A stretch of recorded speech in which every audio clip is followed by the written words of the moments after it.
Hey,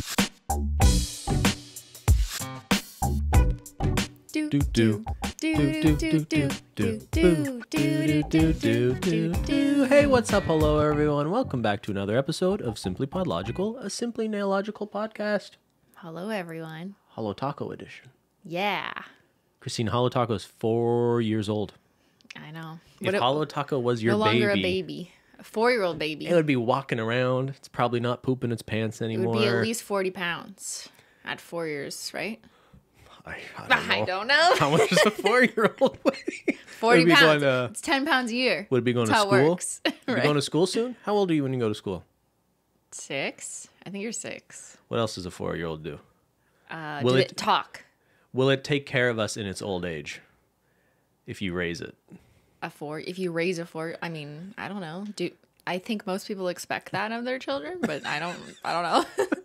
You know what else is fun? Shopify sent you a little. Oh yeah, a little. What do you call it? A you know milestone plaque. Yeah, so YouTube has gold play buttons for 1 million subscribers, And then Shopify, which is like the platform we use to sell holotaco.com products on. They sent, like, they just recently started doing milestone plaques in the shape of, like, their shopping bag logo. Yeah. And they sent one to Holo Taco that Very said cool. 1 million orders. So I was like, okay, thank you for sending this. Even though the date was, like, from a while ago. But I was like, that's so cool that they started doing this. Because that's, like, what YouTube does. But Nice touch. yeah, I thought that was cool. Yeah. So Nice. every year on around the Holo Taco anniversary, we do a podcast episode where we ask people what questions they have about your nail polish brand. So we're doing it again. I can't believe it's been 4 years. That's just sounds so old. Like for the flies. longest time, I always feel like, oh, it's new. You know, like we're in year 1 or year 2. Like there's still so many things to do because we're so new. And I've just still had that kind of lingering feeling in my mind. But if you actually look at the facts that it's year 4, it's like, wait, that's like not really new, but I still feel like it sometimes, you know. In my mind, I think about your online career in like a before Holo Taco and after Holo Taco. And before Polish Mountain, after Polish Mountain, that's the real indicator. No, what I said. Okay. So yeah, like people have like BC and AD or what. I think it's different now. Yeah. For you, I think it's the brand that really BHT. It's weird to me that there's as much time now after Holo Taco was created as almost as much as there was before. Well, 2014 to 2019 was pre-HT. Yes. And then BHT. and then 2019 to 2023. The is after. AHT era. Wild. Yeah. Crazy. Okay. So like we do every year on this podcast, we ask you guys to submit some questions for what you have for us and, you know, what things you want to know about Holo Taco. Sometimes they're the same questions and we might have answered some of these questions in the past, but because every year, you know, we learn new things and things shift, our answers might be different over time. We learn new things and forget the things we might have already answered. Yeah, so we might answer them anyways, and it might be the same answer. I do not recall. I do not recall. Okay, first question from Sarah Blomer. I don't even know her. Blomer? I don't even know her. No. Can you go into how you create the collection boxes and the timeline for that? Do you have all the shade prototypes by that point? You have mentioned before that you need the shade names for this too. Mm-hmm. We're getting right into it. Just like process. What is it, collection Cristine? boxes. Laid out. So annoying. Okay. I mean, we try and script what an entire year is going to look like at once. Like we'll sit down and be like, this is what 2024 is going to look like. Yes. Because it's easier for you to see like what belongs where and what should come after what, just for general flow. But if we're getting into like, okay, now one specific collection, then timelines really change depending on whether there's a box. And that's because the artwork sampling rounds, sometimes it goes through multiple rounds, plus the production and manufacturing and then delivery of the boxes takes so much longer than like the nail polish alone. Not that the nail polish alone doesn't take a long time, but the box specifically takes way longer. And when you print the final box, you have to write the shade names on it. Yes. And that might be before you're like in the mindset of like picking the final name. So personally, I find it frustrating sometimes when I have to like submit final shade names just because it has to go on a box when it feels like much earlier in the process for like naming things. So you really have to expedite that process. And if we're talking actual timelines, somewhere between like 8 and 12 months is when you have to start thinking about what's the box going to be. And then like the art director and graphic designer will start to brainstorm and come up with things. But you have to do that in tandem with the mood board. What's the formula going to be? What are the prototypes going to look like? Because you can't have names without any of those things. And you can't design a box without knowing what's going to go in it. So you have to do everything 8 to 12 months before release date-ish, if there's a box. Yeah. The goal is to have the polish finalized first, but there have been times where it's like not entirely locked in on the 5 polishes when it's like the artwork has to be right finalized. It doesn't mean like it doesn't exist, but it's like maybe I had an additional request to change Maybe the you pigment can't or something. choose between 2 blues or something. Maybe I can't choose between 2 blues and I share it on Instagram. Yeah. But like things like that are minor, or sometimes in supply chain, like there'll be a surprise where it's like, actually, we can't get that pigment in the amount we need. So we have to switch something. Are you okay with this edit? And it's like maybe a minor edit, but it's like, you know, still something that I'm like, okay, shit, it's not exactly what I thought it would be, but it's close. Collection boxes take a long time. Next question. Gloria Sagansky, what percentage of customers are new versus returning during a launch, for example? Do you have a lot of one-time customers, or do they end up coming back for more? Yes. Yes. Yeah. Next yes. question. People want more. I think like in the industry, there are kind of rates or proportions that people agree upon, like is a good rate. And people always want returning customers, because if you only had one-time customers, you're probably selling garbage or something. That's like if no one wants to come back, I guess that's not a good sign. Maybe I only need to buy a house one time. Okay, well, sure. Like I guess it depends on the market. Good point. Sure. But I guess in cosmetics, yeah, you want your customers to come back because they like the product, they like the brand, they have a good experience. Yeah. Compared to other people in the industry, I know that we have a pretty good rate. And people are always surprised, like, oh my God, that's pretty good. And so, yeah, we're really proud of that we have such a dedicated audience of people who love the brand and continue to return every time, or, you know, often enough that the number of people who come once and never again is rarer. It's a smaller proportion. Yeah. Mm-hmm. Cool. Next question. Life is Beautiful Nails. How many hours a week do you think you spend doing Holo Taco related work? This includes painting, swatching photos, or idea boards, or just sitting around thinking about upcoming things. Just sitting around thinking. If we include just sitting around then thinking about it, it's 100% of the time. In my dreams, does that count? Yes, that counts.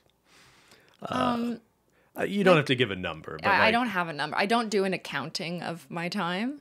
So it's hard to guess, but I guess if I'm deducting the things that are easier to quantify, like sleep, sure, I'm not counting sleep. But if you just like count like during the day, like podcast probably takes like 6 hours of production or whatever when we do it. Or if I'm streaming for maybe 8 hours a week on average, minus some prep time, that probably leaves a couple hours for like unrelated things. Don't need to give a I'm number. trying to figure out like what is Holo Taco if I'm working backwards here. But I'd probably guess Holo Taco is like 60 to 70, maybe more like 70% of my waking hours.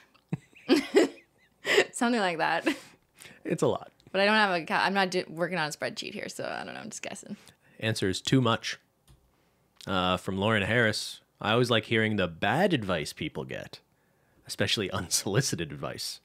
It brings to light that just because someone gives you advice does not mean you need to take it. Mm-hmm. What is some bad advice you've gotten regarding Holo Taco, solicited or unsolicited? Bad advice. Bad advice. I mean, I have something. Okay, what? Won't say who. Maybe it was a consultant. Maybe it was a business. Maybe it was unsolicited. Maybe not. Okay, but I remember at one point someone suggested to you that because there are a lot of Holo Taco customers in Texas specifically, you shouldn't say political opinions. Yes, I do recall. And The reason I think that's terrible advice is because it completely misunderstands why people support you in the brand. And I don't even mean this in like a political way. Like, I'm not saying they're buying nail polish because they agree with your politics, but the reality of having a brand that has a very public facing founder or owner, any sort of celebrity or influencer facing brand, let's say, is that it comes with the, I don't want to say baggage, but it's like the benefit and the risk there is associated with having a person who sort of represents the brand. So all the support and so much of the goodwill inherent of the brand is really just inherent to you. But then we can't say like, oh, well, never express an opinion that might make anyone the least bit upset about anything, because then you wouldn't be a person. You'd just be an empty vessel for promotion. I feel like it's somewhat of an archaic or a bit of old school take to have that mindset where they like tell brands like, don't ever comment on anything remotely related to politics, because I feel like that was the industry advice for decades. And I am seeing a bit of a shift. Yeah, this isn't an unusual thing. But yeah, so that's not unusual. But yeah, it's different when you're a person who's really leading the pack. And I think that there's different things that apply because your customers aren't just customers. They're an audience of people who maybe look up to you or don't look up to you, and maybe they don't like your opinion. Sure. But like, that's the other side of it, right? So I think I actually kind of agree. Like, to me, I see the distinction between the brand and a person. I always find it kind of strange when there's like an expectation of brands to express opinions or take positions on things. It's like, what's the word? Not anthropomorphizing, because that's animals, but it's like you're anthropomorphizing a business. A business, as if like a business has values or an opinion. Well, they can. It doesn't mean they don't. But I don't think they. No, I think the owners of businesses have opinions, and you should care if maybe how the owner you don't want to operates, buy chicken sandwiches if a business is owned by someone who gives a bunch of money to anti-LGBT organizations or something. That I get. Yeah, it's but the not, idea of like you didn't post something in support of this month, and it's just like, I'm selling nail polish, but our owner is supportive of that. I that's how I look at it. Yeah, I think it's not as cut and dry. I think it's a bit case by case, and it depends what the topic at hand is. But I think more and more founders or owners who have a public presence, or maybe that's why they have a brand, is because they have a public presence, are willing to share things that they think. And yeah, that advice was given to me at one point, and we just didn't take it.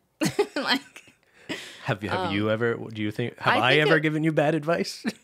Like, no, like, we're not going there. I've never given you never bad had that from Ben. I think advice I've gotten in the past, which I've spoken about and also didn't take respectfully, was whenever I share data and I do like year-end data streams, or recently with like the royalty survey, and then I shared some of the results with royalty.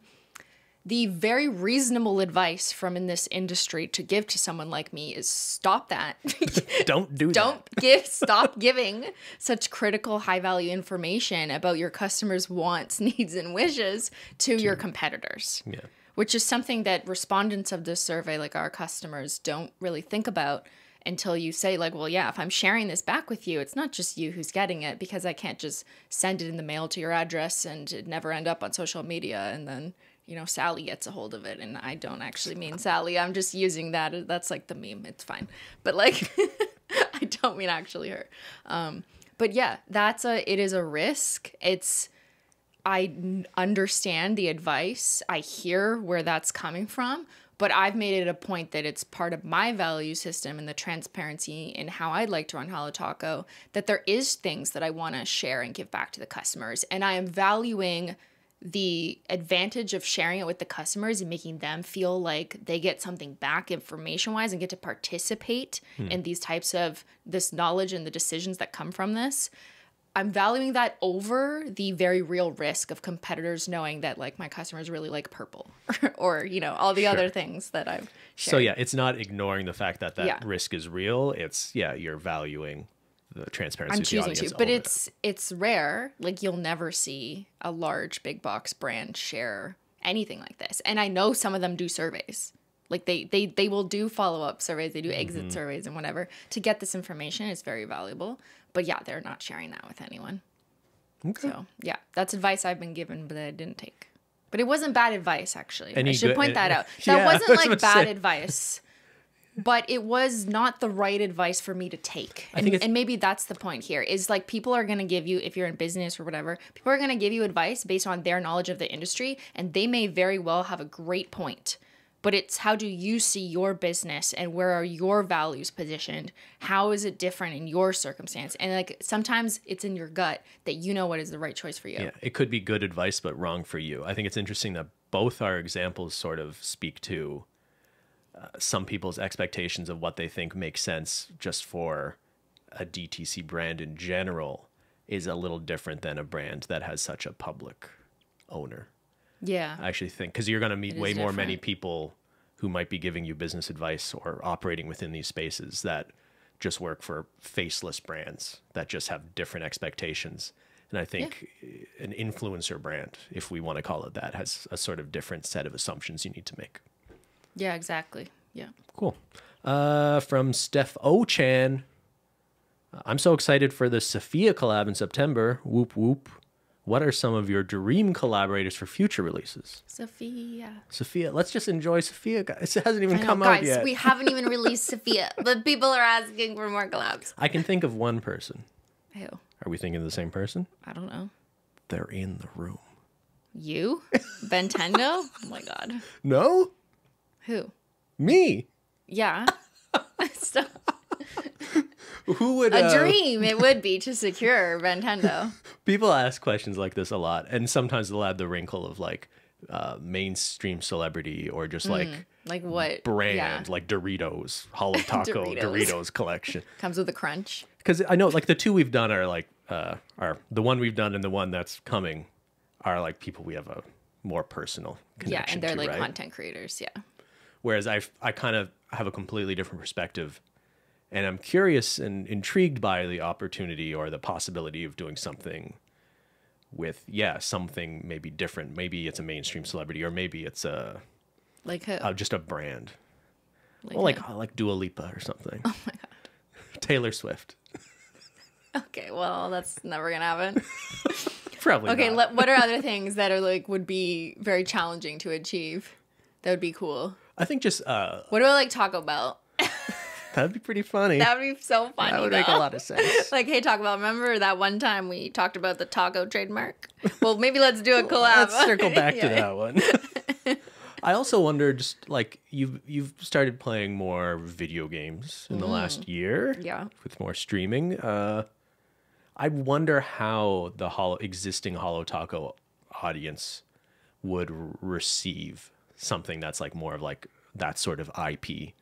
Like Holo Taco Donkey Kong collection. Would people, not Donkey Kong. Would people like that or just be scratching their heads? Mario or Peach. Like, or something like that. The Princess Peach collection. That'd be cute. Peaches. That or like Sailor Moon would be cool. Like so. Yeah, like what are... well, that's like my childhood. So that'd be kind of a dream. Oh, yeah? Yeah. Oh, but it's just like, you know, I don't have her on DM. Sailor Moon. Just like it's a person. Dear, hey, Sailor Moon. Dear Miss Sailor Moon. Dear Ms. Moon. Yeah, no, that's not how it works. It's different though, right? Like it's different when it's more of a traditional brand or an animation company or something than like just texting Julian or Sophia. It's a little bit different. It's a little bit different. But yeah, I could think of a lot of things that would be really cool. But it's a space we have not explored. Because it's not like it's there's totally something different around the corner here. But I'd totally be down to like find some contacts. I'm interested in it too. But for a while, it seemed like in the cosmetics industry overall, it felt like a lot of this was happening and people started like rolling their eyes at it. I thought that was like with influencers. A lot of it was happening. And that's what people were rolling their eyes at. Really? Rather than just IP. Or no, maybe I think you're right. Both. I don't know. Some brands like started like really leaning into that idea, and then I feel like people started thinking this is getting a little much, but it's like I still think I'm curious if it would be well received by Holo Taco. Yeah, supporters. If we did something like that. Yeah. That wasn't just like a close friend of mine. Yes. Like what would people say? Okay. From Ms. Jammy 2. I'm curious about collection boxes. When you started out, was it always that throughout the year there would be box releases as a part of the structure of Holo Taco, or was there a consideration for individual polishes and no boxes? And does that rely on the current market?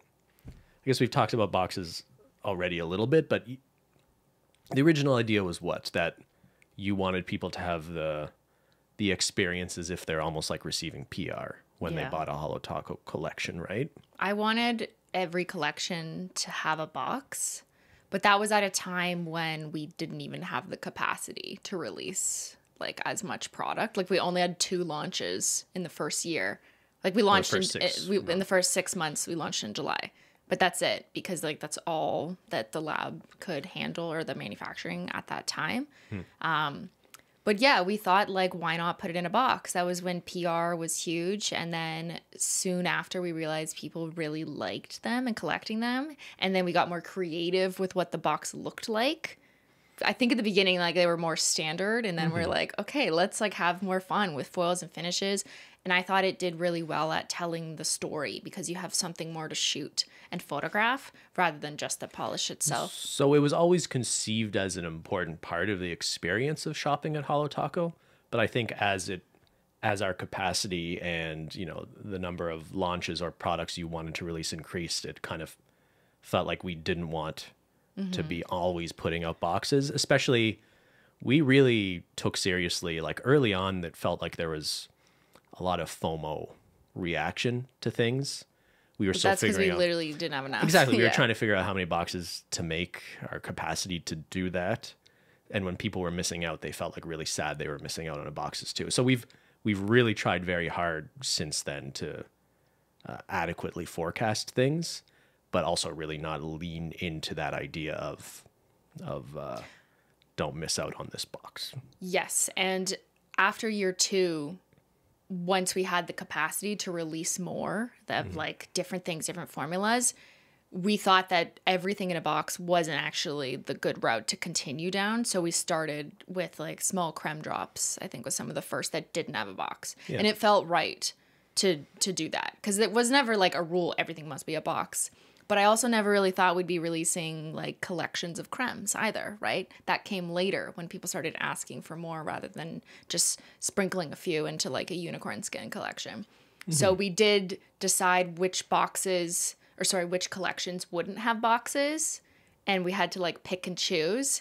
But yeah, we changed our thought process. In the beginning, everything had a box, but that's because there wasn't that much to release at that time. Like we couldn't do that much. But then we were like, okay, let's pull back on some of the boxes and just start releasing more collections without a box, and saving the boxes for collections that feel a bit more like either celebratory, or they just have a really good story, or the box aesthetic just feels like really hard to let go of if we didn't have one. But yeah. And it's something we're constantly thinking about and evaluating, I guess, is how I'll leave that. Yeah.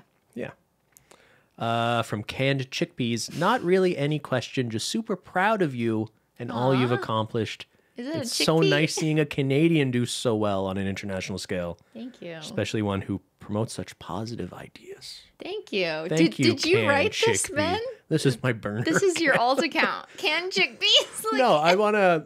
Not that the other questions aren't nice. They basically all are. But like, I know because we care a lot about everything, we're constantly monitoring things for people not having the best experience, that sometimes I think we lose sight of people who are just having a really good experience.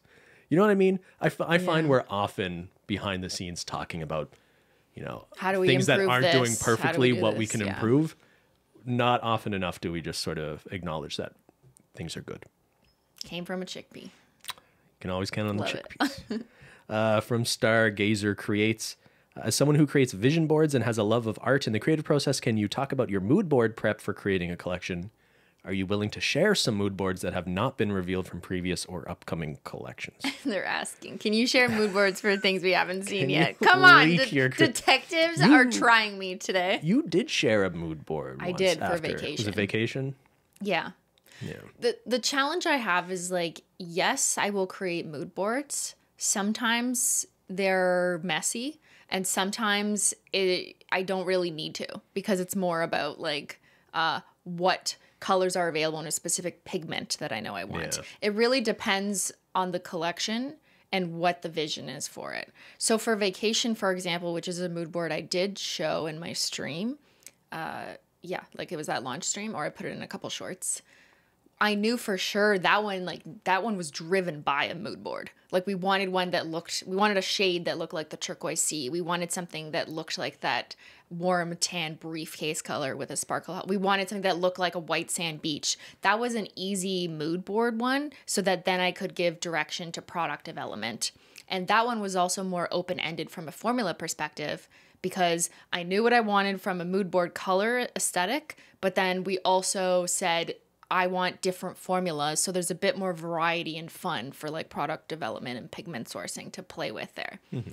But that's not always the same for every release. Like Holo Barista, that mood board was basically just like shades, like neutral shades from like, right. So it's not that like, it's not that deep of a mood board, whereas Vacation was more specific about like attaining specific aesthetics in the scene. But I knew I wanted a crushed hollow formula with that. And we had a bit of a precedent because highest bidder from Gala was crushed hollow. So my direction for that was more simple, because I didn't really need a mood board in the same way. Like, I think I did provide like a picture of like a gradient from like a beige to dark brown, basically. Well, in that one, it was important having the sort of the spectrum of but that was more in like the testing and like the forum kind of testing, where like internally they would have a bunch of people with different skin tones trying on colors and to help us arrive at like what was the best, most and cohesive 5. But that process was led more by that rather than a mood board. Yeah, okay, I understand. Yeah, so you're right. Sometimes it's like, this is a color story. Sometimes it's dictated by formula. Sometimes it's dictated by color story. Sometimes it's a vibe you want to achieve, and you might have like 8 prototypes in front of you, and it's really hard to pick what 4 or 5 or 6 get released as the bundle or the collection. And sometimes it's dictated, or sorry, did you just say that? It's dictated by what is available in that pigment. If I'm looking for a very specific type of pigment, it can depend. Sometimes there's like a limited number of colors that are working. Yeah. So you have to fit them into a mood board. That's like probably more rare, and it really depends on the formula. But yeah. Next one, Males by Megan X. Megan Man X. I like that video game. I know. Who usually comes up with the shade names? Do you have a shade name picked up and then create the polish after? Or does the polish come first and then the name? Has the name ever come before the polish?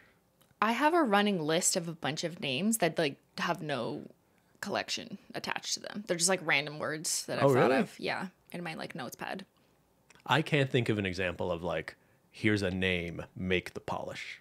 I don't think. It's usually not that direction. Yeah. To answer this question, it's usually like I know what formula or color or mood board, but I don't have the name. Like for Vacation, didn't necessarily have the name. Although Beach Please was kind of obvious. I feel like that was always going to be a front runner. Mm-hmm. But then like for Never Tied Down, it's like, oh, do we want a pun? Do we want to keep it simple? You know, what are the options?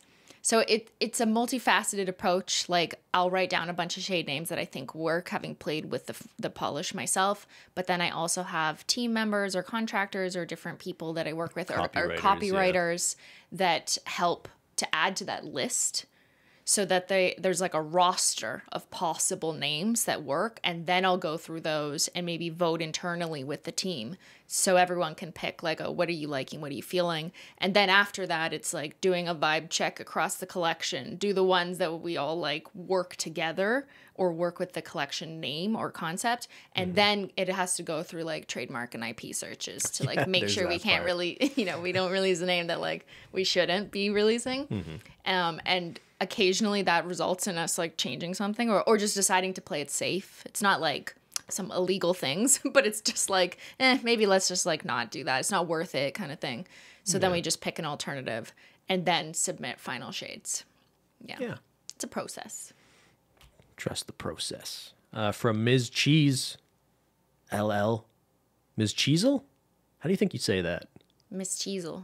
Ms. Cheezel, what's your favorite color name that you thought of but couldn't fit anywhere? Oh, I have a list. Give us Give us a Okay, name. Just I'll one. give you some. Don't steal them. But like, Who's gonna? I don't know where they go, but there's just like a few that I don't have even a shade in mind. But like analysis paralysis, original recipe, Original recipe. genius in a bottle. Like I just feel like there's some good names that I like in isolation, but I don't know where they go. Original recipe feels like something you'd see on a box of a bottle of syrup. It's like this is the original recipe. It's a bit recipe. nostalgic, but right? But I don't know what it's for. So, but like there's more where that came from, but maybe I maple won't give syrup any more. jelly, the original recipe, original pancake mix. So sometimes there's just random words, but like you can't really force them into something where it doesn't work. I've always wanted to call a polish donkey by monkey. I haven't been able to convince anyone we should do that. I'm not sure you'll find the day where that will happen. From Meg Shep. Meg had a few questions, but one I wanted to leave in here. With the knowledge and experience you have now, which polish collection would you love to re-release Taylor's version style and why? Lots of love from the Ottawa Valley. Shout out Pembroke, Shouts out Arnprior, Renfrew. Prescott. Shout out to Scoops and Packenham. Okay. Good ice All right, cream. we get it. So Taylor's, do you understand the question? I understand. It's just wait. So she saying I'm doing the exact same thing, just releasing it again? So yeah, let's say you have an old collection and you would want to recreate it today. But the same pigments. No. Like you could. What's the same song?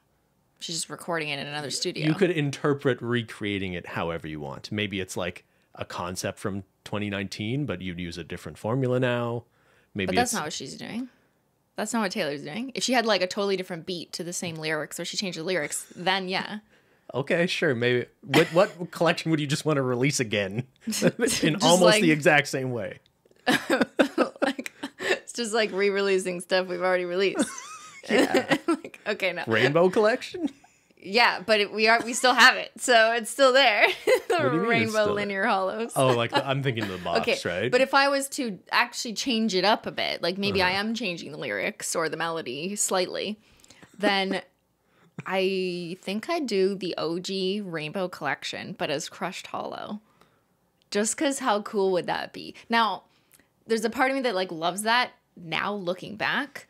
But at that time, I still maintained that linear hollow was such a critical formula to really nail down and solidify that formula for the brand. And it became one of our most popular formulas. So if we hadn't done that either, I feel like it'd be a bit of a miss. But it's just fun to imagine, what if that was Crushed Hollow? If you were to ask fans what collection of any prior collection would we just bring back tomorrow for them to have a chance to get, what do you think is winning? Is it the original collection or is it Rainbow? It's Existential Crisis. Really? Yeah.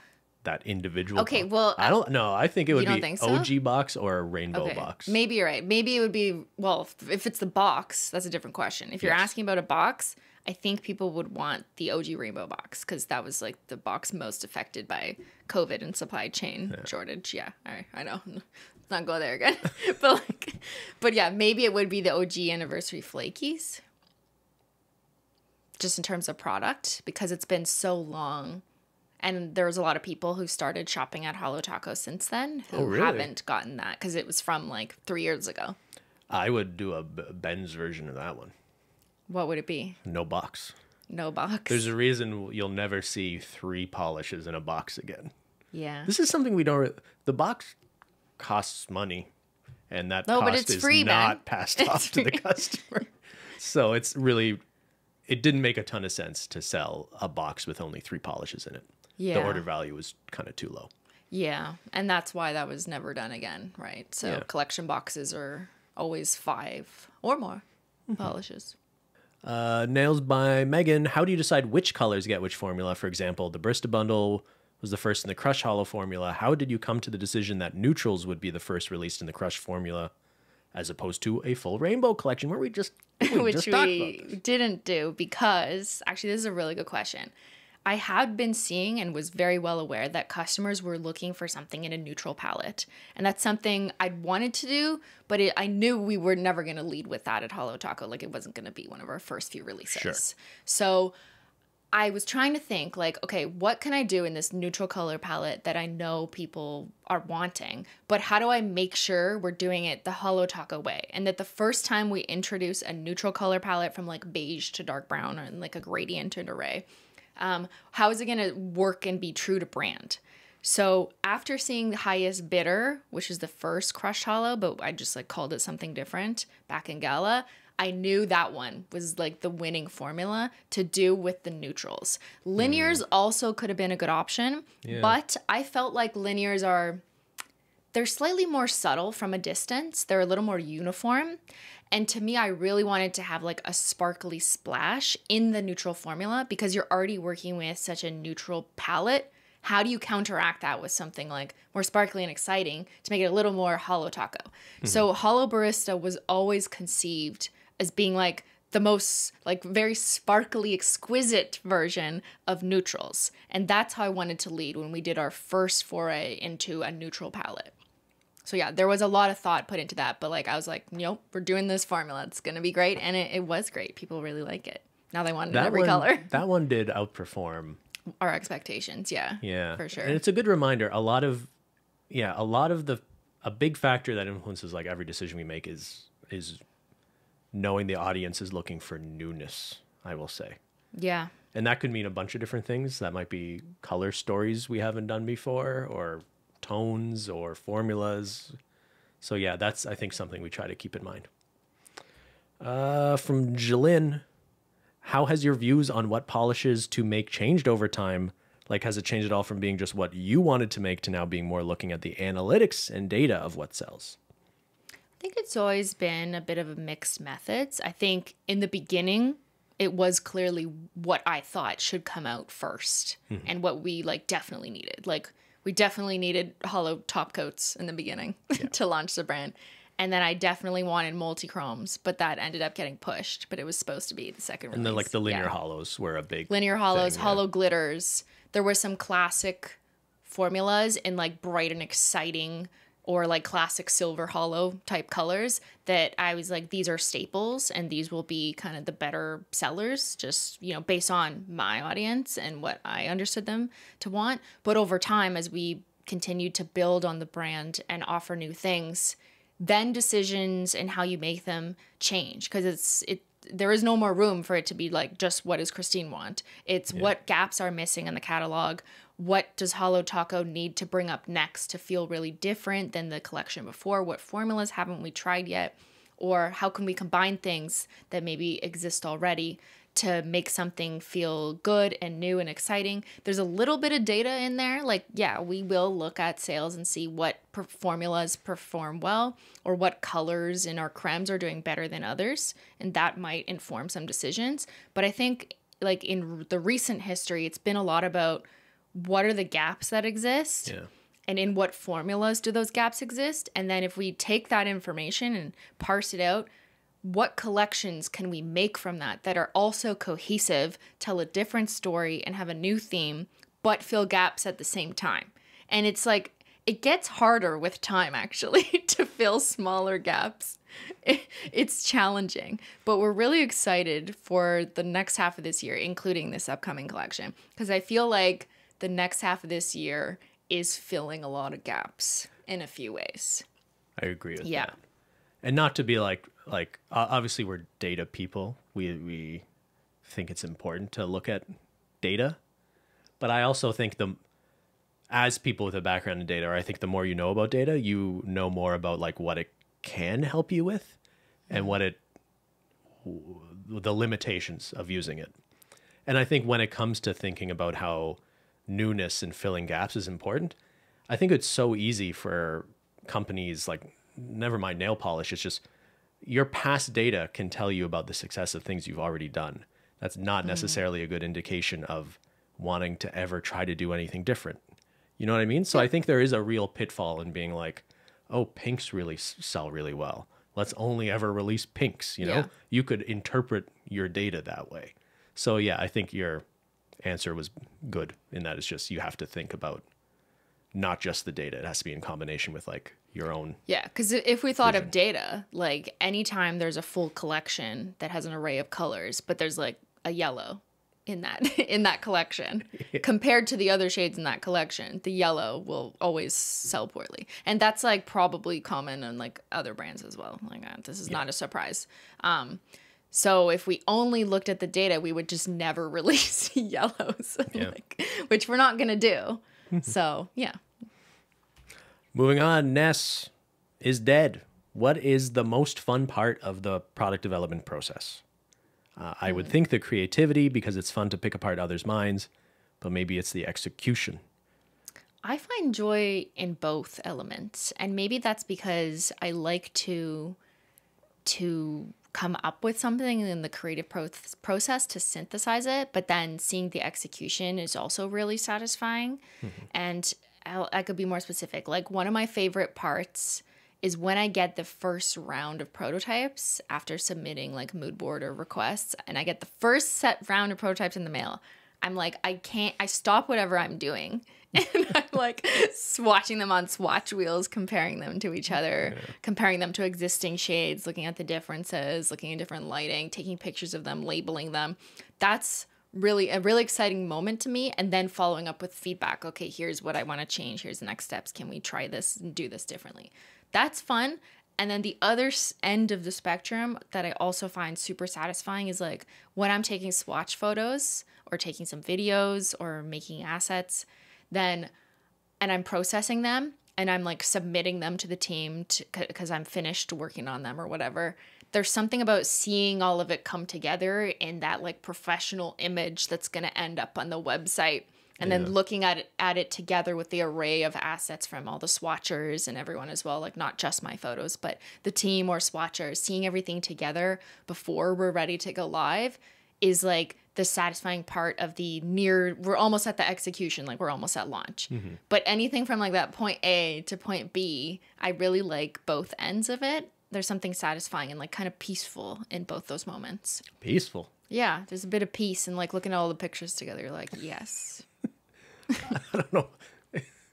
It's a good Not kind peaceful? of stress, but it's pretty okay. I find peace in like painting the prototypes on too for like an hour. Oh, yeah, okay, like, I get that. I get that. And then I run downstairs and show you. And then we turn on the oven light.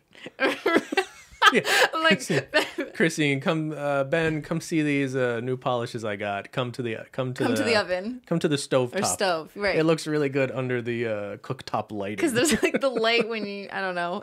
So I bring the swatch wheels like above the stove. Yeah, like I'm trying to make dinner. I'm trying like, to make a pinso over I'm like, here. no, Ben, but just stop. Come look. Can you come look? Like, So all the swatch wheels smell like pizza. yeah. Next question, Mac 50.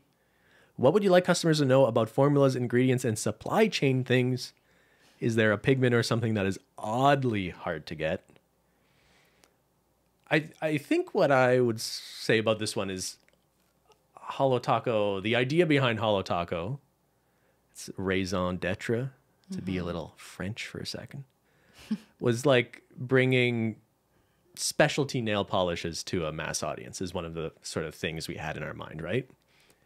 And our assumption, or something we thought, was that a lot of big brands weren't doing this because of the expense of some of these formulas, which isn't wrong. Like linear holographic polishes are expensive to make just based on what is in the bottle.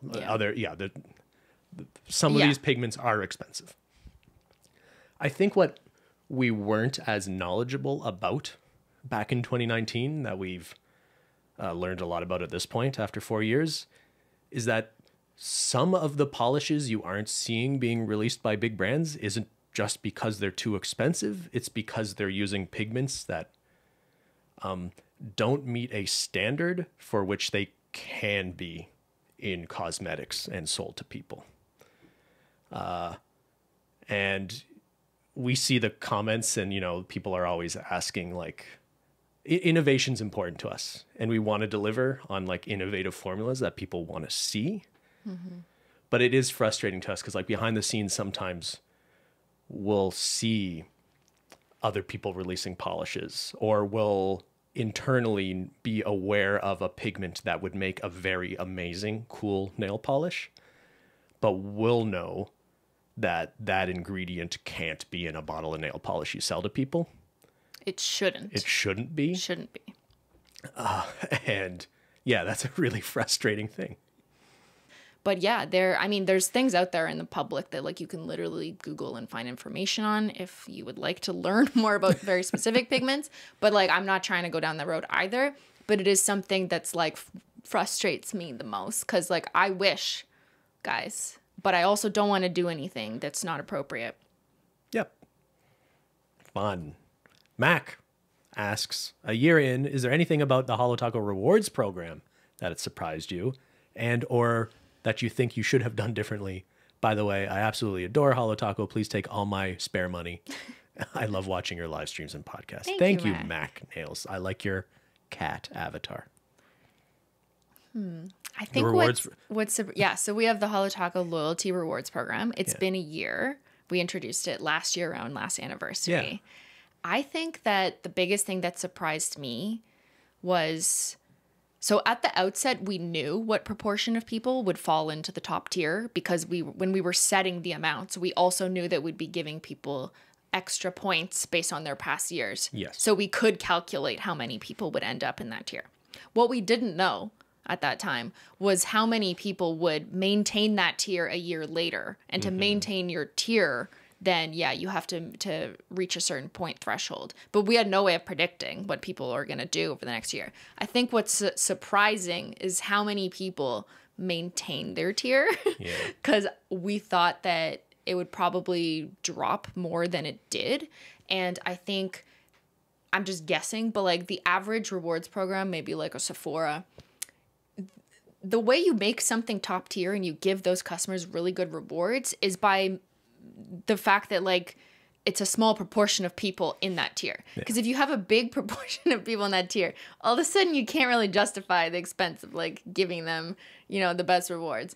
So it's surprising to me how many people still are in Holo Royalty. And we're not guessing. Like the companies that help facilitate rewards programs or sell the software to do it give benchmarks and sort of industry standards. Yeah. So we're aware that we have a lot, proportionally, we have a disproportionate amount of people in the top tier of the loyalty program relative to industry standards for how much of your customer base you are advised to have in that top tier. And that's a good thing for customers, but it's also a challenging thing to manage because there's a lot more people expecting the highest rewards, and financially that is harder. And yeah, and of course we have to consider the cost of a program. It's a lot of like giving free product essentially, or there's a discount value associated with it. And I don't mean to, sorry, let me just go back. I don't mean to say that the top tier, like they deserve it because that's why they're in the top tier. Sure. But when you're doing the like accounting of how it's all going to work, you normally don't lead with like a bunch of people are going to be in this top tier. So we'll do the math backwards from there. You do it from like the more standard industry assumption, which is that you'll have a small proportion end up there and then you do the math. And really that just means like some rewards programs will give like that their highest tier customer some like really amazing perks. We just could not do that because of the proportion of people in it. The thing when I think of the rewards program, I think like we really went out of our way to try to make it feel very fair to people who had supported the brand for the time before we started the program, which was only a year ago, even though we had people shopping from 2019. So we retroactively gave people points, and we overcomplicated the program to sort of be more accommodating of that, to the point where like the program's pretty confusing. It's easier to understand now after year one because it's more. There's less like bonus points from your past purchases issue. Yeah. But yeah, I hear you. So like we are thinking, you know, like if we were to change anything, just simplify it, what would we do? But I am cognizant of like if you just make it only about the amount of money you spent, is that fair? Like I like the idea of some activities being eligible for points that are not spending money. And that does exist today, but removing that would certainly make it simpler for people to understand. But I also like the vibes of including things that aren't always about spending money. So it's tricky. It's hard. But yeah, I mean, I'm glad we did it and it's overwhelmingly good. Yeah. And a lot of people are royalty. But a bit of confusion, which I totally don't blame people because sometimes I have to and check too. my favorite part about it is the ways you've been able to incorporate people, like the loyalty polishes. Yeah, that was a super fun and rewarding moment last year. I think we're right now thinking about how that should be done. I don't think it will be done the exact same way. I think we're kind of trying to figure that out now. But so the loyalty polish, just to recap, last year, like we put out a survey to Holo Royalty, the top tier, which is a big amount of people. And then they voted on like what color would they want, what finishes, what extras would they want. And then we got the information. We came up with some prototypes just for them, submitted it back to them, had them vote on which one they want. And then they also named the polish in a qualitative response component. And it was a very involved process, not just for them, but also for us to then calibrate that data and figure out like, okay, what's the final polish and what is it named? So it was super fun though. And it went down really well. So we're going to do something again for loyalty. Like that's part of their perk. For royalty, sorry. Royalty will have the perk of having their custom polish or polishes. We'll see. But we might just change the way we do the survey. But the spirit of it, we're going to keep for sure. Okay. I guess the challenge of it, too, is just how long it takes, right? Yeah. Because you get people, like, accidentally hyped, like, 8 months too early. You know what I mean? Yeah. It's like, it's like, Okay. Yeah. Sarah Blomer, fellow data nerd here. Do you have Holo Taco data people to forecast demand for production quantities, or do you do that all yourself? So there are definitely... We have a great team of people, and some of them work on forecasting.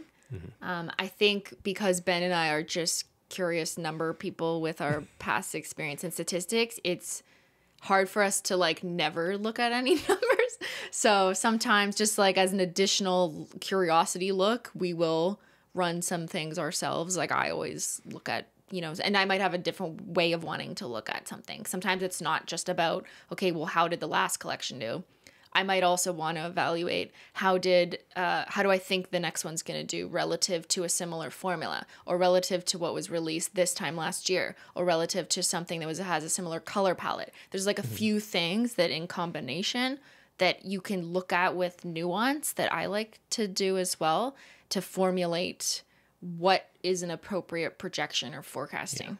And there's also like the factor of, you can use all these past data points, but just knowing what your favorite color in a collection is, and some of these more sort of qualitative or subjective things are also something that usually pushes the numbers around a little bit too.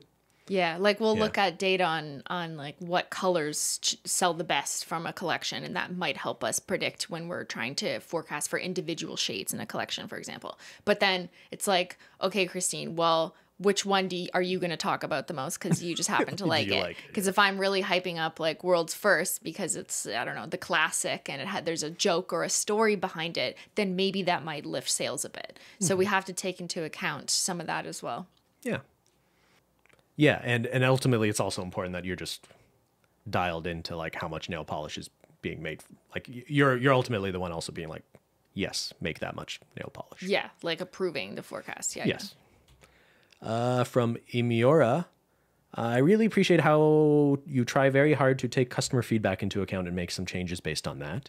Does it ever get too much trying to listen and take feedback from thousands of people? Or how do you filter out all that noise? Thank you for all the hard work you put into Holo Taco. Thank you, Imiora. Yeah. There's a lot of noise. This is a good question. And of course there are. And there is for any company or brand who's putting out product. There is always a tolerance for customers who, you know, have a bad shipping experience, didn't have a good experience with the product. That's normal. And I think it did take me some time, honestly. And we spoke about this in previous podcasts, that like that's going to happen. There is an acceptable like defect rate or customer return rate for every industry. And as long as you're under that, that's the goal. Then overdoing it or catastrophizing just based on like that small proportion of people is not helpful for how you should run your business, right? Of course, you always want to make improvements where you can, but like focusing on the minority where there's always going to be an expected small number of bad experiences I think isn't helpful. Yeah, we've figured out how to deal with that on an emotional level at this point. You can't just see like, one negative comment on social media and then think like everything's going terribly. Yeah. You're right. It's more about the benchmarks of like, well, what percentage of orders weren't correct? Like where someone's order wasn't packed properly. And just like knowing, tracking those metrics, I think has really helped with like that sort of thing, like order accuracy and things like that. Where I think it's harder to interpret, I think for me, it's more about the feedback on like some higher level brand direction, creative decisions, and how like some people have really strong opinions on, I guess, even like what kind of polishes to release or whether to have collection boxes or not, and some higher level stuff that I find it's way harder to, there seems to be like, I think you got to be careful that you're not just listening to a small number of people with very strong opinions and ignoring the 90% of people who aren't saying anything at all. Yeah. It's hard because a lot of people who are, and this is just the curse of the internet, if you are satisfied or happy or indifferent towards something, you often don't say anything. Yeah. Like you don't leave that comment. Or disproportionately people who are happy and okay with something just don't comment. But if you're dissatisfied with something, a larger proportion of those people will comment. I think that's true. Yeah, no, I'm sure this is somewhere. Like, it's what I've observed in just like my regular course of like being simply, or, you know, a person on the internet. That's what you find. So I'm not saying people don't comment positive things, but like the majority of people are satisfied or happy with the content and they don't say anything, and that's fine. But if you don't like something, so yeah, I hear what Ben is saying. At the same time, though, I take customer feedback very seriously. And if I'm seeing a trend, or even the way people put it, like sometimes I know email or text is hard when you're trying to interpret tone, but there's a sincerity that you can kind of read and detect when a customer is wanting to like let us know about something, but they're coming from a place of concern and an inquiry, as opposed to, I don't know, maybe I'm not saying that's like common, but like it happens just like on the internet, you know, there's criticism of like people or whatever in general. So I do pay attention to that, and I take things seriously. And we have made changes in the past when people, like we've done reformulations of things, of old polishes, like Xyler was recently reformulated. And that was in large part because we noticed a problem because customers brought it to our attention in a respectful manner. And then we isolated that and we made changes and made sure it was all good to go. And so you do need customer feedback coming to you so you can identify these things. So it's important to give brands feedback in a positive and constructive way. And if we see that trend and then we verify that there is an issue and it's not just like an isolated case or something, then we will take it into account. Yeah, but it's much easier to get reactive feedback, like I got a product and I'm not happy with it. I think it's harder to get that more proactive feedback of like, what do you want to see? What do you want to, and like, that's one reason the loyalty stuff, like in the surveys is kind of exciting. I'm working on the next one now. The next survey. There's some like juicy questions, I think. Juicy. Yeah. Like I'm going to make them work. Like, answer my survey. Work? Yeah. You guys got homework to do with the next royalty survey. Okay. From De Minami. Now that you know the process of making and manufacturing nail polish, do you judge other brands on their marketing or formula? I think, early on, we noticed a lot of people feeling a lot of stress and pressure to participate in our drops and launches in a way that made us pretty uncomfortable. So I think we've really gone out of our way to not lean into FOMO marketing. To try and accommodate the customer, and limited edition is used sparingly. And when it is, we try and as much as we can reasonably possible to have sufficient stock instead of doing things like intentional stockouts. And and I'm not saying we never do any, like if something's limited edition, it'll say limited edition in the email, or you know, and well, you have to be clear with the customer. Yeah, exactly. So I'm just saying there's no like totally right answer to like how to do this, I guess. But I guess something that I personally find a little bit frustrating, if I'm just going to vent for a second, is that I feel like even though we've really gone out of our way, I think, to not lean into that, I think there is still a bit of a perception or a small number of people who just remember will like bring year that one. up or bring it up because of like 2020 stuff. Whereas I see, and I'm not just talking about like other nail polish companies. I just think like across a bunch of different industries, it is super normalized to be like, here's one new product, limited edition. We really want you to put in an order this month. Get it while you Get can. it while you can. You might never be able to buy it again. That seems like super normalized and stuff to me.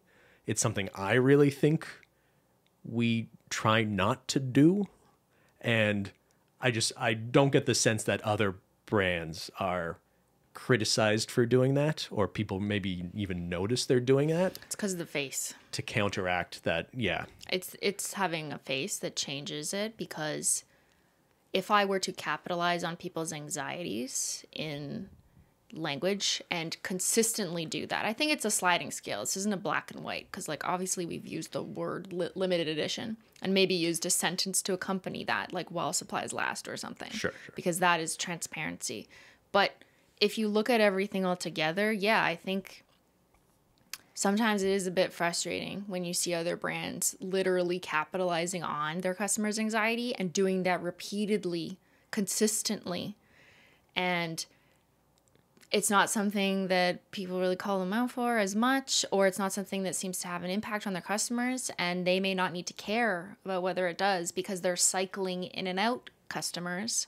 Whereas for us, we have a very high returning customer rate, so we care, and we need to care, and we want to care about those customers. So we treat them differently. Yeah. And it's a different business model. Like, I understand those business models. I've shopped those business models. Like, when leggings tell me, like, last chance this color, and then they bring it back next year anyways. Like, Sure. like whatever. But, like, tell me, like, I'm literally going to die. Like, because, like, you don't get will those die. leggings, you will die. I know this is common practice, and it's fine. I guess maybe where I think you're coming from is, like, when we get criticized for, like, I don't know, the one time we sell out quickly this year or something, that's causing FOMO. People really, like, they're not really privy to all the times that we've, like, make sure we're, like, doing everything we can to not do FOMO marketing. Yeah. But whatever. You know, people are always open to their own opinion, the way they see the brand. I understand, because I have a face. It's going to be more like this. That's just, like, was always, had to accept that from day one. That's just the way it is. Do-do-do, do-do-do, do-do-do. Next question. From Mary Dan. If you're not comfortable answering this, you can skip it, but are there any collections or items that you wish you had approached differently or held off releasing or skipped entirely? First anniversary flakies? Yeah, did I already say this? Because of the box, I wouldn't have released a trio in a box. So what would we have done? Made it a 5-pack or just released the 3 without a box? Probably just the 3 without a box. Really? But that's so underwhelming for an anniversary. And it was our first anniversary. Like, imagine. Yeah, I guess it did set the precedent that anniversary would. I think we would have made it 5 in retrospect. I'll say I just didn't even anticipate going into Holo Taco in 2019. I did not think birthday or anniversary would become such huge moments in the calendar. But, like, here's another thing.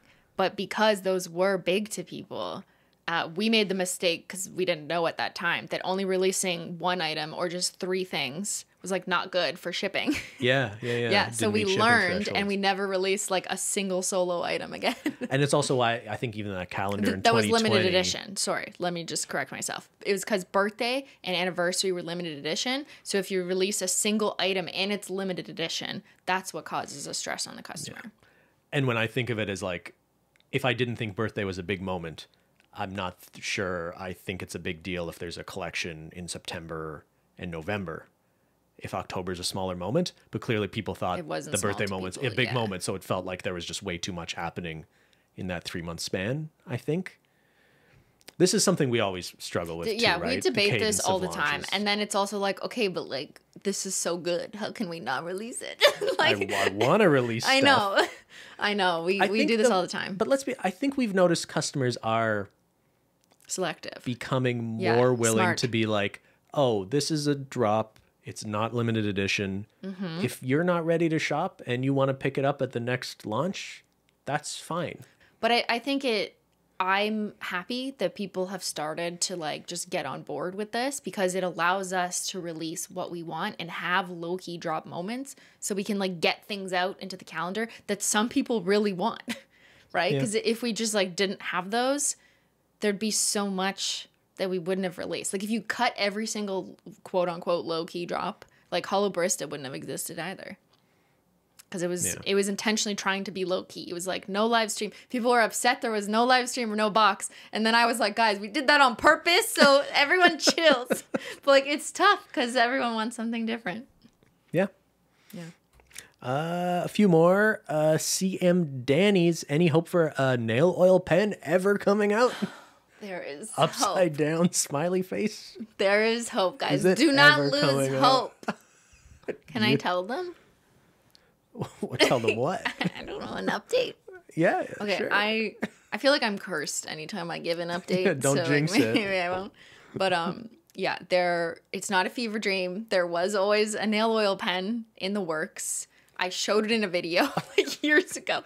However, since then, the entire component has changed. Yes. So it's different. It's going through. Do I want to say this? No. How it works is totally different. Yeah. It might look not that different Oh, sorry. Yeah. than what they. Yeah. might have Aesthetically, like that was never the issue. Yeah, it was an internal functioning issue with Yeah. it that took a long time to resolve. It's gone through a few different iterations. It's on like its final focus group. I am like crossing my fingers that we get to like ordering time. Because then once it's ordered, then there's an actual timeline. I mean, it takes a long time after it's ordered, but like we're not there yet. But I'm more optimistic than I was last year. Last year we were like just depressed anytime someone asked me. But now I'm like less depressed. It feels like we can see it coming to fruition. I can see it coming out of the pen tip. I can see it. A dream about The oil. nail oil. Deborah, will Cristine ever release Cristine's tea brand? With an H? Christy. Oh, don't call it out. It's probably a typo. Oh, Deborah, it's fine. Cristine, don't you have enough time to... Yeah, I was thinking about carving out a few hours a week for my tea I was thinking of brand. not sleeping anymore, releasing a tea brand. I would love a tea brand though. Like I'm not gonna lie, like that'd be fucking sick. It obviously, like, yeah, you don't have enough hours in a day to do something else, but like a collab or finding someone else who could do what you do for Holo Taco, but would be like the actual operator of a... I don't know. I could see It it. still takes time. see- Like of just course. collab doesn't mean it takes no time. I get it. And you don't want to, like, you see celebrities or people who just lend their name or face to something. And I think customers can usually tell when that person has very little involvement in it. But it doesn't mean you couldn't do something where you're not working as much on Holo Taco as you do. I just like, while I obviously love this idea, but like I also am cognizant of the more projects you take on, the less you are able to really dedicate your excellent mind energy to all of them at once. Like you start to redistribute your energy. I have no and then excellent you're mind energy maybe to not give. as good at all of them. You know what I mean? Because Yeah, you you've can spread diluted your yourself too efforts. So you have to be aware of that too. Like there's a lot of things that we've said no to in the past couple years because we're just like, I fucking would love to do this, but like I just can't do it because I either won't be able to do it well or it will come at the expense of doing something I currently do well worse. Just do the Mr. Beast thing. Ghost. What's that? Ghost Kitchen. That didn't work out, apparently, I've heard. Oh, well, He he wants signed out of the contract. or Yeah, that's something. true. Okay. So maybe let's not do that. Don't do that. Okay. Arge for life. Is it possible to do an Outcast Outlier collection? It could be mixed polishes that didn't make the final cut for other collections. Kind of like Party One Purple, but as a set. Are you reading my notes? Is this Cristine's burner account? You guys are reading fucking detective. Get out of my phone. Okay.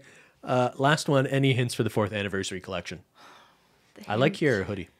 My hoodie or my gloves that are covering the 4th anniversary? Don't like the gloves. It's kind of freaking me out. It's cold in here. No? It's not cold in here. Okay, well, maybe I'm just being the anti-hero. It's fine. I'm the villain of this story. I'm not revealing the goods to you. Sorry. Could we see Barbie and Oppenheimer this weekend? Barbenheimer. I don't want either of them to be a box office bomb. Okay. So I would like to support both the films.